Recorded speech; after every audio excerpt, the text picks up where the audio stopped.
thank you so much for joining us all this afternoon. It is my favorite day of the week, as you all know, Friday, when we get to come together and hang out and talk about cool things. And I am so excited that we have two lovely guests joining us today. And I think this topic will be definitely not uninteresting because, folks, this is one question that you have been asking me all semester long, and I have not known how to answer it for you. So I'm happy to have found some people who are willing to give you a good answer to this. We'll do our best.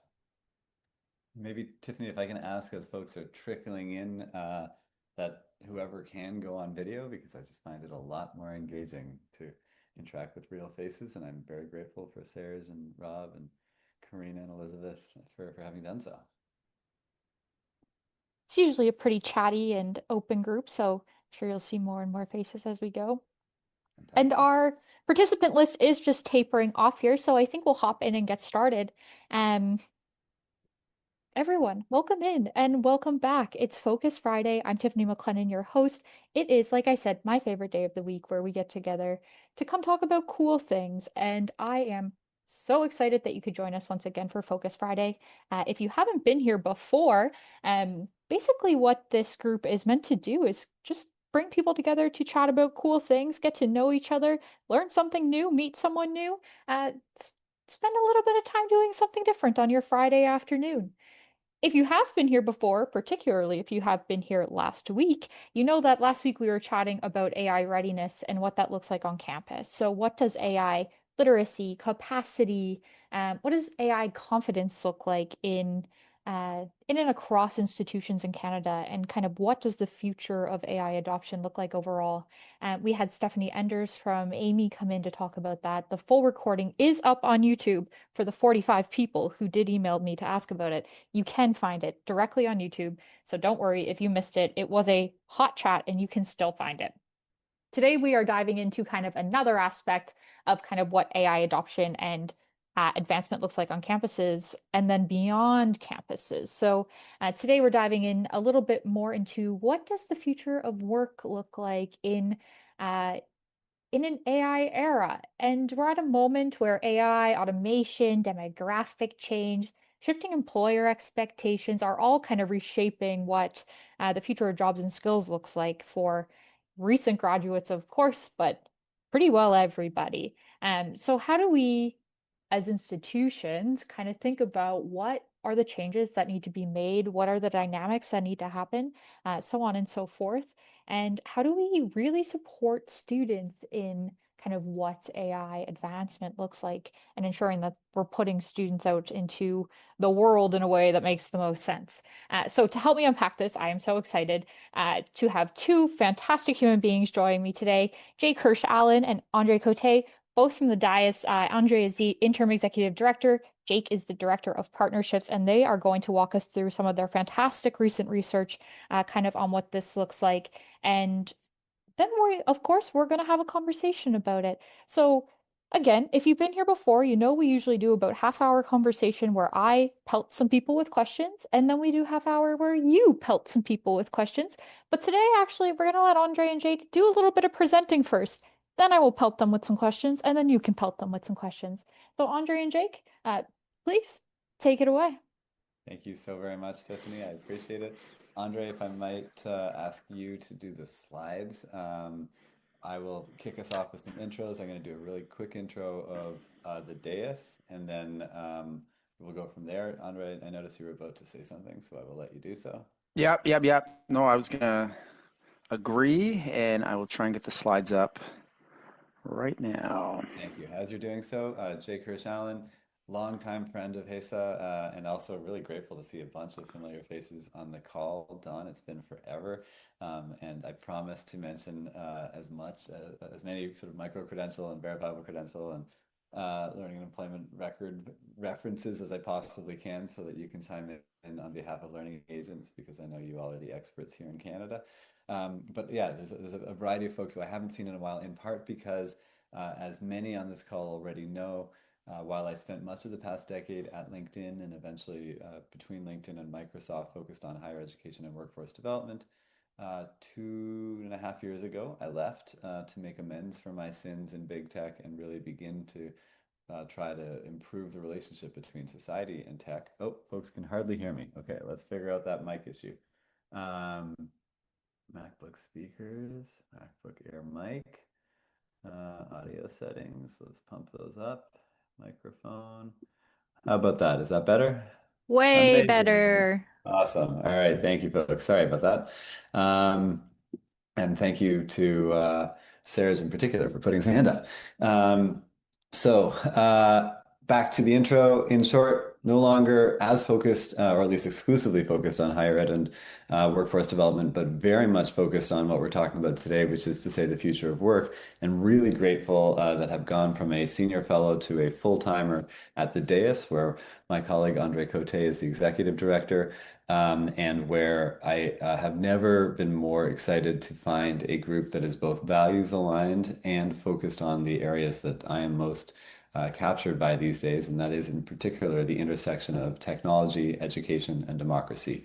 André, I think if you're ready for the We're happy slides. to have you, Jake. We're happy to have you. Can you not see the slides?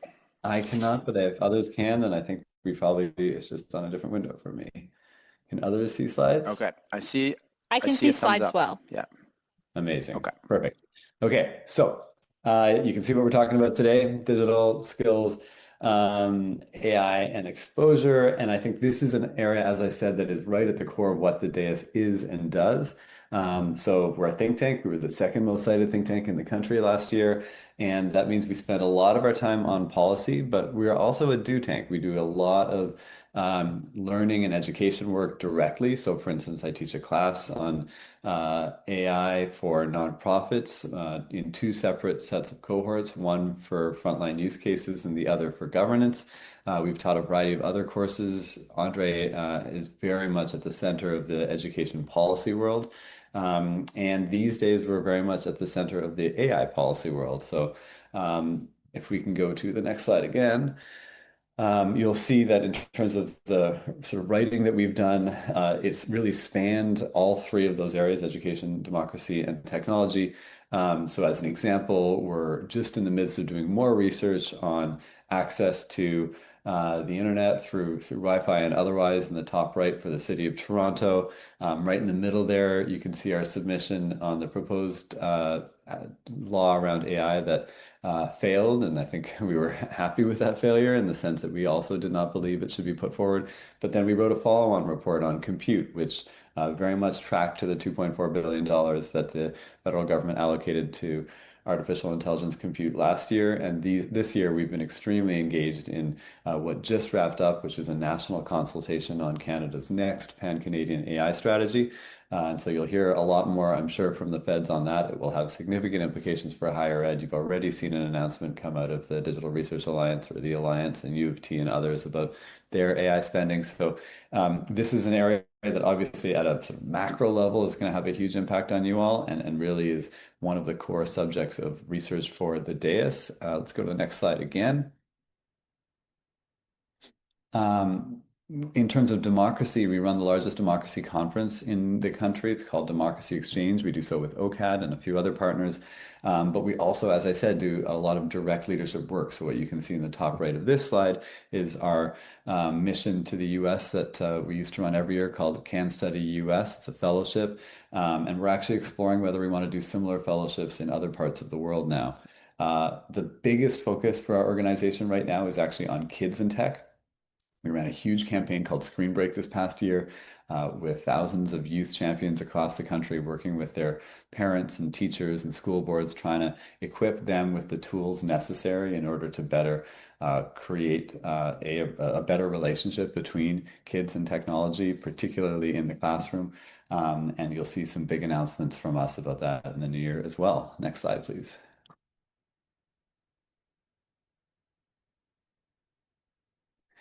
And so we've talked about Democracy Exchange. We also, in terms of events, run a almost monthly event called the Democracy Forum. We hosted Minister Solomon for our first one this year. Just this past week, 2 days ago, we hosted Andrew Coyne. And similarly, a few weeks ago, we had our former leader, Karim Bardisi, currently Parliamentary Secretary to the Ministry of Innovation, Science and Economic Development, in conversation with Melissa Lantsman, the Deputy Head of the Conservative Party of Canada, And that conversation really was, in my opinion, a great example of how in Canada we have maintained the public square, that middle of public discourse, so that you can have conservatives and liberals having civil conversation to this day. Next slide again. Okay, over Okay, to so you. Jake, should I Please hop jump in in. here? Okay, so as Jake said, we're really thrilled to be here, and what a group, a huge group. So he gave a little bit of background on who we are at the Dais.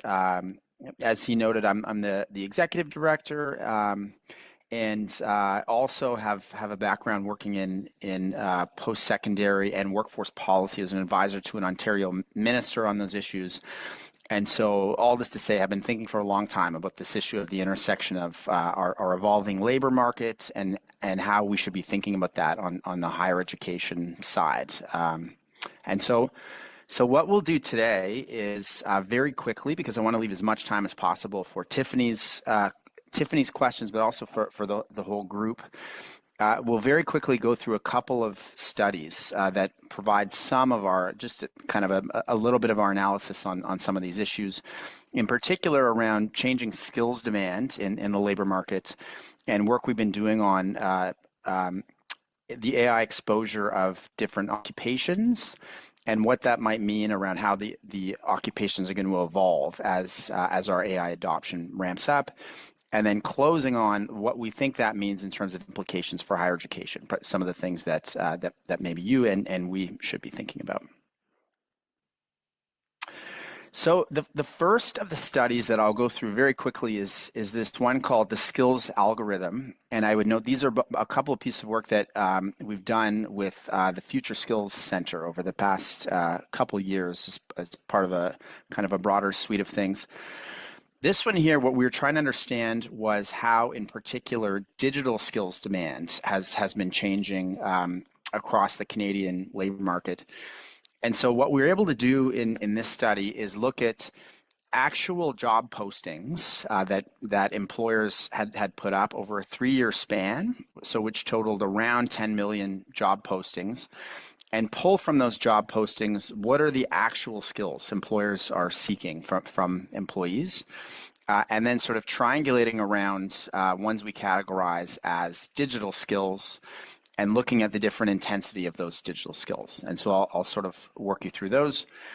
But the high-level summary of the findings were the less digitally intensive general workforce skills remain by far the most widely demanded. And so specifically around Microsoft Excel and Office use, which probably sounds pretty familiar for many people.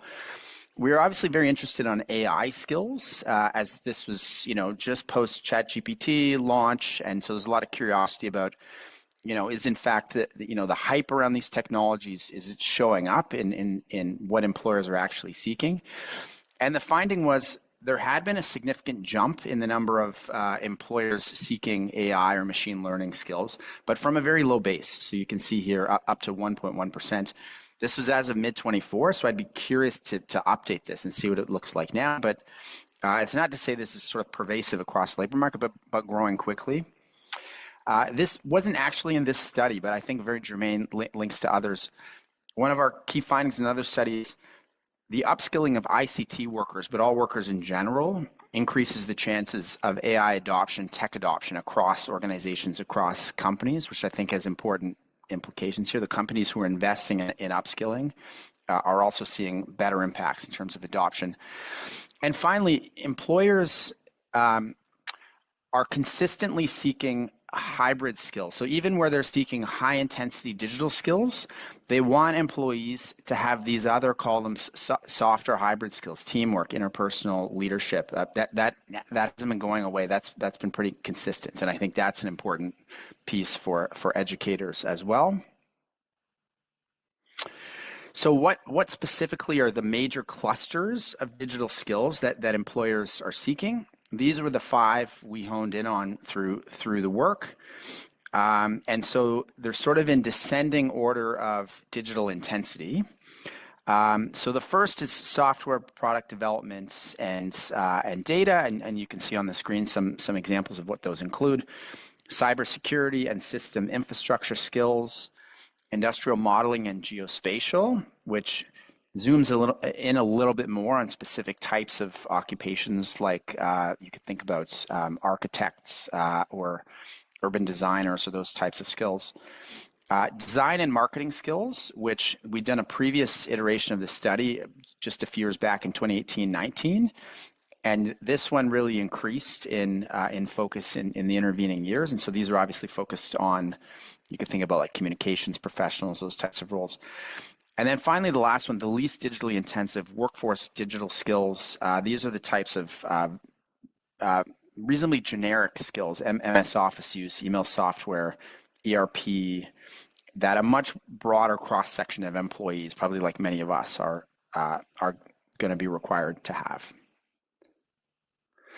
So this slide just zooms in a little bit more. Not important to look at all the fine text, but you can see right up at the very top, Microsoft Suite, fully 20% of the 10 million or so job postings request that. So this is, to the extent that there's sort of a ubiquitous skill set, this would be the one. And then you can see these are the next highest ranked, but there's a huge fall off down to about 1.5% for CRM software, Salesforce, those types of things.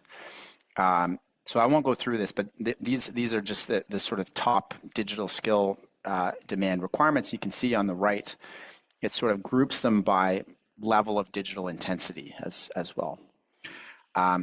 So this study was really about getting a sense of what employers are actually asking for in the labor market, zooming in on digital skills, but also some findings about the broader types of skills that employers are seeking, and that presumably, graduates coming out of Canadian post-secondary are going to want to be able to have as they're heading out into the labor market, or upskilling through people's careers. The second study then looks at AI specifically, and what we wanted to look at was the extent to which occupations across the Canadian labor force are firstly exposed to AI technologies, with a particular focus on generative AI technologies, this sort of ChatGPT era of technologies that have really taken off in the last 2-3 years. And then a second lens that our economists call complementarity, which looks at the extent to which when you take an occupation, you break it out into its constituent tasks. So you can, it's tough to see on here, but you can see surgeons, librarians, musicians, athletes. These are the types of occupations in Canada's National Occupational Classification, which ESTC provides. If you break them out into the tasks, on exposure, you're basically scoring those occupations and the tasks on the extent to which a job is likely to encounter AI on a day-to-day basis. And the further to the right they are in the chart, the more likely they are to encounter. And then the other axis on complementarity is about the extent to which the tasks in a job are more likely to be assisted by AI, which is further up the chart, or replaced or automated by AI, which is further down the chart. And so the study that we put out, it looked across the entire Canadian workforce of about 18 million and triangulated across the 506 NOC codes. And the broad finding was that just over half of workers are in what we categorize as higher exposure to AI occupations. You can see all that on the right-hand side. And then we'll drill in a little bit more to the high complementarity and the low complementarity occupations. So the first is the high complementarity. So this is the upper right quadrant of that last chart that you saw. The finding was that pretty much half, 27% of the workers in high exposure jobs, so pretty much about half of half, are in occupations that are more highly complementary with AI technologies, so comprised of tasks more likely to be assisted. And so you can see some examples on here. The far top right is judges, which is interesting. Judges, lawyers, post-secondary administrators, good news for folks on this call probably. And further down, financial managers, et cetera. Jobs in this category broadly tend to be higher paid are more likely to require a post-secondary education and are typically more cognitive and less routine. That's kind of the key point. These are jobs that require leadership. They require more communication, more critical thinking, some of the characteristics to think about. And the further up the chart, the further to the right, the more of that they'll require. By contrast, the bottom right of that four-quadrant piece is the lower complementarity. So this, again, is slightly more than half of the jobs, 29% of workers in the high exposure in the lower complementarity. These comprise of tasks more likely to be automated by AI. And so these jobs are associated with more routine tasks and also typically have lower wages than those in the higher area. So you can see right at the top, software engineers and designers, one that's talked about a lot. Economists, our economists didn't love seeing themselves in there, but it is a more sort of routine computational type of tasks. Auditors and accountants, you can see much further down, administrative assistants, payroll administrators, typically more white collar, back office, business finance and administration type roles. That's broadly the conclusion here. So we then triangulated those quadrants with skills. What are the unique skills associated with jobs in those categories? And it links to a little bit of what I talked about before. In the high exposure, high complementarity, you can see things like planning, coaching, patient care, a bunch of sort of medical aspects up there, leadership, critical thinking. In the high exposure, low complementarity, more of those routine computational, sort of lower cognitive load tasks, accounting, Microsoft Excel, data analysis, et cetera, et cetera. And so here, I won't sort of belabor this, but just to give a bit of, and we have some fun AI art on the left, but just some examples of actual occupations. So we just pulled these kind of at random, but urban and land use planners. We were able to hone in through the research on like the specific types of AI applications that might be interesting to these folks. So in this instance, image recognition, potentially using some of those like AutoCAD types of tools for land use planners, architects, et cetera. Just for example, senior managers who you'd find in that more sort of higher complementarity, language modeling, reading comprehension would be common ones, helping with writing tasks, for example. Civil engineers, our economists would talk about abstract strategy games. Honestly, I can't even fully tell you what that means. We'll call them the heavy hitters for the next one. But just another example of a type of occupation that we went through. And so finally, just to close and to sort of bring it back to our theme here is, so what do we think this means for higher education and for the future of work going forward? These are the conclusions we'll land on. Maybe I'll run through them. I'll let Jake do some kind of hot pursuits, and then Tiffany, will throw it back to you and open it up to the group. I think the first is post-secondary institutions on the skills side need to be tracking the evolving and shifting demands for specific types of skills, especially digital skills, as they're thinking about how to equip their graduates. But they also need to recognize that those hybrid skills, those soft skills, are really in demand and essential across job types, and it also links to the AI exposure work. So those sort of core human skills, call them, will be particularly essential, I think, going forward. The right brain exposure study at the highest level broadly reinforces the importance of post-secondary access and attainment, with a lot of those higher complementarity occupations requiring post-secondary more so than others, which I think is reassuring. But obviously, things are evolving quickly there. We believe, and I think this presentation almost might have been like the precursor to the one that you had last week on AI readiness. We believe post-secondary institutions should be really thinking about including AI readiness, or whatever you might call it, across programs and curricula. And I think what we're getting at here, and you might have dug deeper into this last week, would be firstly broad-based AI literacy and some of the basic skills, which is actually what Jake is teaching to the nonprofit sector right now, for example. But also linked to those AI resilient hybrid skills that we talked about at the top and that we see in a lot of those high complementarity jobs. And so thinking about that across offerings and including, upskilling micro-credential offerings Um, we believe there'd be huge value in further research to map educational pathways to opportunities. This is work we'd be eager to do, maybe with others here. So thinking about from specific programs and field of study to occupations across that exposure complementarity index, and just thinking about how we better triangulate around specific program field of study to specific jobs as they're evolving. And finally, I think there will be huge demand in the labor market from employers, also through employment service providers, others, for help with this sort of broad-based AI readiness upskilling that's going to be required. So it's not just undergraduates going through our programs now. It's how do we get, frankly, a lot of folks like us, sort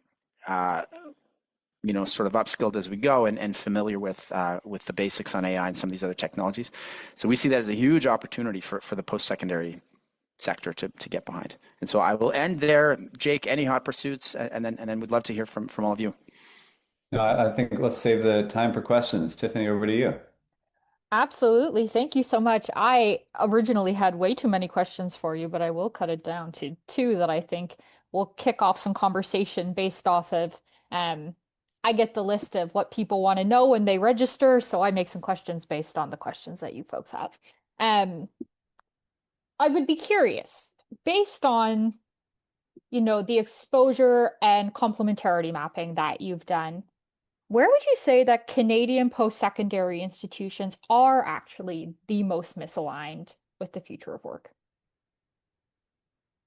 I think the easy answer is where they've always been misaligned, and Don hinted at this in the chat as well, which is on the human, durable, soft, whatever you want to call them, skills. And the hard part there, as somebody who taught at McMaster for 5 years and continues to teach on behalf of the Dais, is I think there's a human tendency to actually focus on the technical skills. It's a lot easier for us to list technical skills and to develop curriculum based on technical skills than it is durable skills, despite decades, if not centuries, of research showing that what we really need, particularly when there's a new technology coming in that people have to adapt to, is to focus on those durable skills like critical thinking, like communication, like the ability to work with a team, or to integrate the new knowledge necessary, the learning to learn necessary in order to best use these new technologies. And frankly, I'm still, as somebody who's been playing with Gen AI since almost the minute it came out, constantly, I am still learning how to adapt my workflows and how I work with other people based on this new technology. So I think that's frankly the hardest part, is to continue to get teachers to put more and more emphasis on human skills, particularly in post-secondary. I think it's interesting how we focus on them a lot, amongst really young children. I have a 15-month-old, and I think about her human skills all the time. I try to avoid getting her in front of a screen or anything technical. But as people get older, we seem to get more and more and more fixed on skills that are frankly less transferable and less important. André? Well, and I would just add to that. I think it's not only focusing on them, it's like doing the work to specifically isolate for them, to identify like new pedagogical approaches for delivering education, to developing them, and then it's assessing them and having ways to demonstrate or to enable our graduates to demonstrate to employers that they have them. Like, I think that continues to be the biggest disconnect. And I know, folks working in competency-based education have been thinking about this for a while, but how does a graduate, especially a young graduate who does not have the things on their CV necessarily, demonstrate to an employer they're seeking to get hired with, that they have some of those human skills? It's like kind of as basic as that. I think you folks actually did very well at hopping into my next question, which was basically going to be, what do you think that kind of intentionality of teaching soft skills kind of looks like? So maybe I'll use this opportunity to pause and say, folks, as a reminder, the second half of Focus Friday is set for you to ask questions to our guests and panelists who are here to chat. So if you have a question, please raise your hand and you can come off mute and ask any question you want, or put it in the chat and we'll be sure to get to you. So while people ponder up some questions, and I see some curious faces, so I know that there will be at least one in here.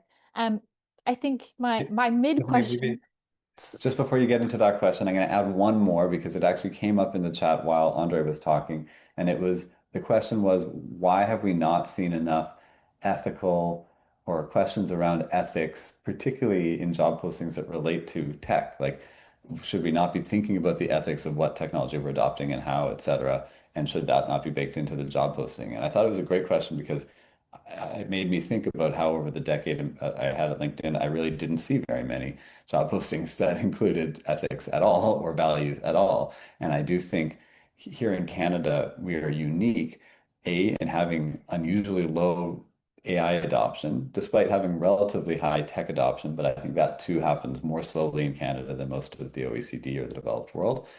And I've changed my thinking just in the past year about that because I used to just be pushing for more and more and more tech adoption because that's going to result in greater productivity. And now I actually think there is something to how we adopt more slowly in Canada. And frankly, all adoption happens more slowly than hype cycles make it seem. And most of that friction, most of that slowing happens because of how humans slow down the process of change, i.e., how they change more slowly than people in tech think they're going to.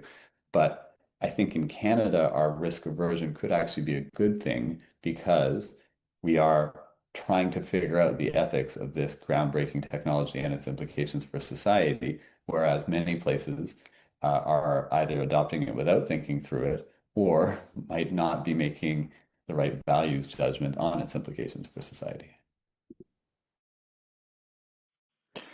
And Jake, I'd add one very practical thing. So, we've been delivering a micro credential on responsible tech policy for the last few years. It's geared to working professionals across public, private, civil society sectors. People sort of grappling with tech policy. Basically, it includes that ethics lens. It's in the form of 6 and 8 week online courses. And it's been moderately successful, but I think the biggest challenge is there is not the demand for employers for that sort of ethics lens in people's capabilities, or even frankly for the skills associated with tech policy development. And so that's the biggest challenge. People seem to enjoy the course, but if there's not demand from employers for those skills and competencies, there's sort of, it's like it's a nice to do, but not a need to do. And we actually rolled out an assessment-only version of that, competency-based sort of assessment-only version with TMU's Chang School, and it has basically zero uptake.